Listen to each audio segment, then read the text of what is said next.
sejahtera bagi kita semua. Salam Om Swastiastu, Namo Buddhaya, salam kebajikan. Dewan juri yang terhormat, sebelum mendebatkan mosi kali ini, izinkan saya memperkenalkan anggota tim kontra terkait mosi eksistensi pidana mati dalam KUHP nasional. Perkenalkan, saya Nur Alfianti Pertiwi sebagai pembicara pertama sekaligus closing statement. Sebelah kiri saya Zuniarti sebagai pembicara kedua, dan di sebelah kanan saya Eka Nur Rahma Istiani sebagai pembicara ketiga. Tim kami akan menyampaikan argumen yang berkaitan dengan mosi debat kali ini.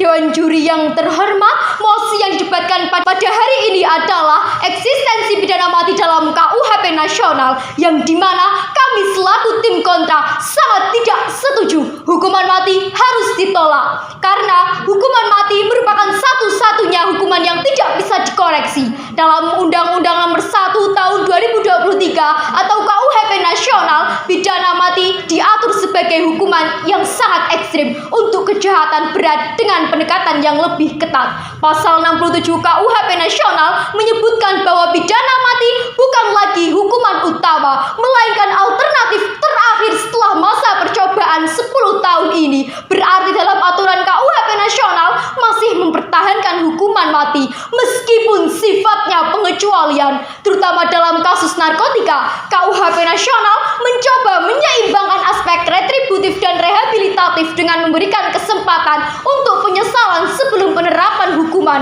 menggambarkan upaya hukum di Indonesia untuk mempertahankan pidana mati. Argumen selanjutnya akan disampaikan pembicara kedua. Banyak yang memandang bahwa penggunaan pidana mati tidak sesuai dengan prinsip-prinsip HAM karena melibatkan hak hidup pelaku, serta tidak sejalan dengan prinsip pemidanaan yang mencakup upaya resosialisasi atau reintegrasi terpidana dalam masyarakat. Dalam pasal 28A Undang-Undang Dasar 1945 yang menyatakan bahwa setiap orang yang memiliki hak untuk hidup dan hak untuk mempertahankan kehidupannya, pidana mati sering dikritik karena dianggap melanggar HAM, terutama hak fundamental untuk hidup. Asas bahwa setiap orang memiliki hak hidup, yakni hak universal yang tidak dapat dicabut oleh siapapun, yang menjadi dasar utama dalam argumen yang menentang penerapan hukuman mati.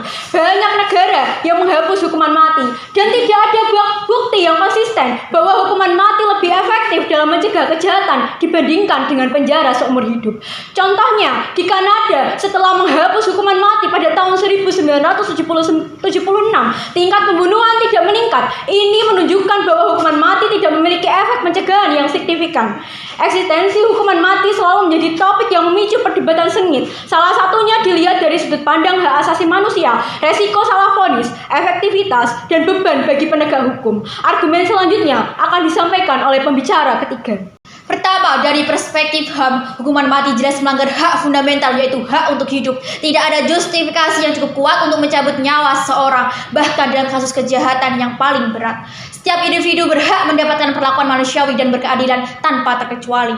Kemudian, resiko salah vonis adalah salah satu argumen paling mengkhawatirkan. Sejarah telah menunjukkan beberapa kasus di mana individu yang tidak bersalah dieksekusi dan kemudian terbukti tidak bersalah setelah mereka meninggal. Resiko ini tidak bisa dihapus sepenuhnya dari sistem peradilan manusiawi yang imperfect, menjadikan hukuman mati sebagai opsi yang sangat berbahaya. Efektivitas hukuman mati juga sering dipertanyakan. Banyak penelitian menunjukkan bahwa ancaman hukuman mati tidak lebih efektif dalam mencegah kejahatan dibandingkan dengan hukuman penjara seumur hidup. Keberadaan hukuman mati tidak serta-merta menurunkan tingkat kejahatan, yang berarti bahwa argumen pencegahan seringkali tidak berdasar. Dengan penerapan hukuman mati, kita merampas kesempatan bagi pelaku untuk menebus kesalahan mereka, belajar dari kesalahan, dan mungkin memberikan kontribusi positif kepada masyarakat di masa depan. Terakhir, pelaksanaan hukuman mati menimbulkan beban psikologis yang berat bagi penegakan hukum. Petugas yang harus melakukan eksekusi seringkali mengalami trauma psikologis yang serius.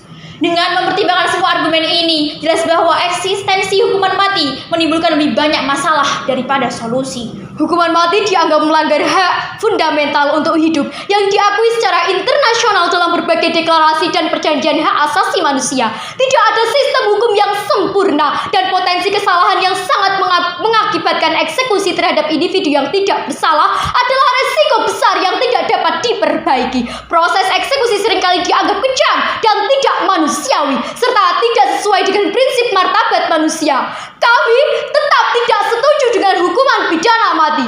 Terima kasih.